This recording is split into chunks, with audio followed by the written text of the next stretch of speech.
Hello, this is Dr. Cisse covering anatomy and physiology. Today we'll talk about tissues. Now we talk about tissues as groups of cells that work together, two or more types of cells. And we say well, there are four types of tissues: epithelial, connective, muscle, and nervous tissue. Now today I'm showing you the table to let you know what are the stuff you can use to build up your own tissues from home. Now, you see these different kind of fruits and vegetables they're trying to do, for example, this week, some kind of vegan week at the cafeteria at GGC. Let me show you how you can build your own tissues. We talk about epithelial. Epi means top, thelial means tissue. Top tissues, top layers, your skin, the top of your tongue, anything you can touch, anything something can go through it. Those tissues, epithelial, are made of cells, and there are three types of cells based on their shapes: squamous, which is flat; cuboidal, looking like cube; and columnar long. If I take everything here, if I take this tomato, the tomato looks like cuboidal cell. If I put one tomato next to it, or one green pepper or one onion to it, because these are next to each other, this property is called cellularity. It means you can identify each cell next to each other. And you can see they're like cement between them, holding them together tight enough so that things cannot go through them easily. That's why epithelial are there to protect you, because the cells are next to each other. Based on the shape of the cell, we can call this cuboidal because the length and the width and the height are equal. But guess what?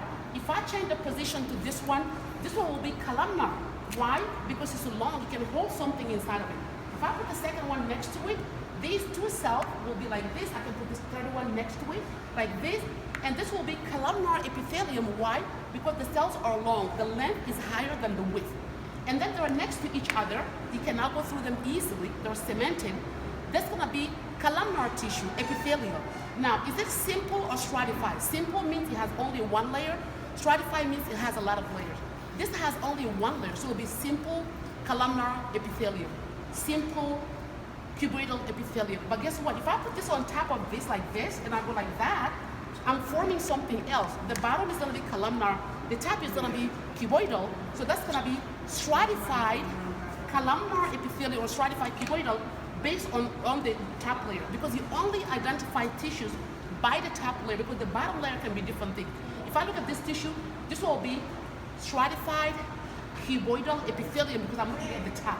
If I take this one down here, and I take something else, look at these food. For example, I put this back here, somewhere here, and I'm taking this back right here. So, fix this right. So, you see some strawberry, you see some grapes, you see orange, banana. Each one you take can represent a cell.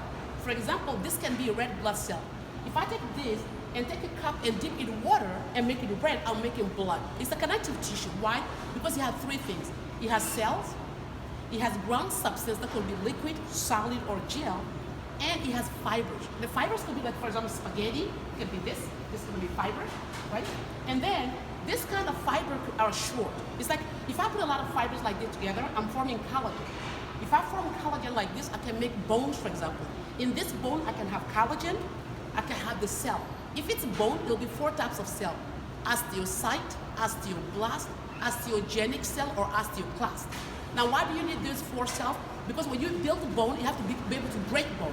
Because bone is a connective tissue as blood. Now, they work together. When you go to the doctor, you test your blood. You don't test your bone. They tell you have low calcium or high potassium in your blood. Now, where do you get the extra calcium from? From your bone. Your bone is like a saving account. Your blood is like a checking account. When your blood needs something, it goes to the bone. When you build bone, you have the cells, you have the collagen fiber. Guess what? You have minerals like calcium, phosphorus, all those are in the bone. That's why it's connective tissue, because it has three things. It has cells, ground substance, and it has fibers. The ground substance will be hydroxyapatite. Why? Because of the calcium, phosphorus, calcium carbonate in your bone.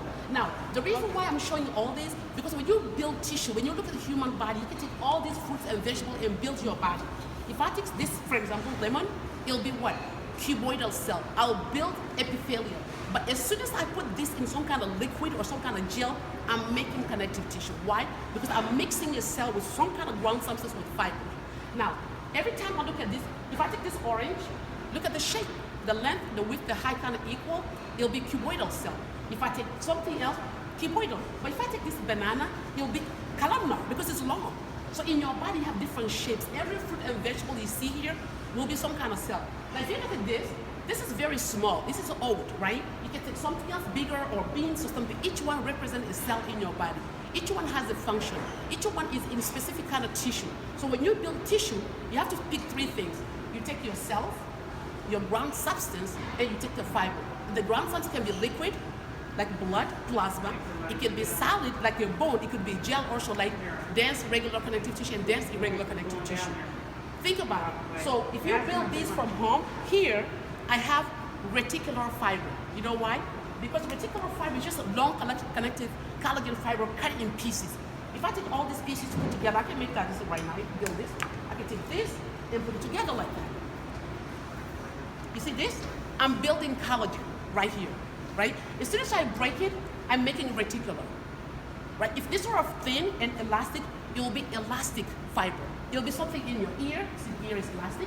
Come back to itself. It'll be like, this is gonna be like elastic, right?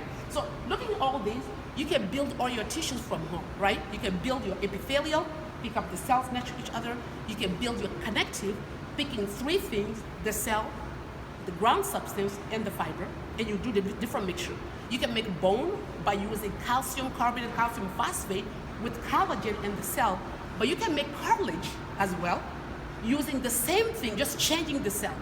In cartilage, your cell will be chondrocyte and chondroblast.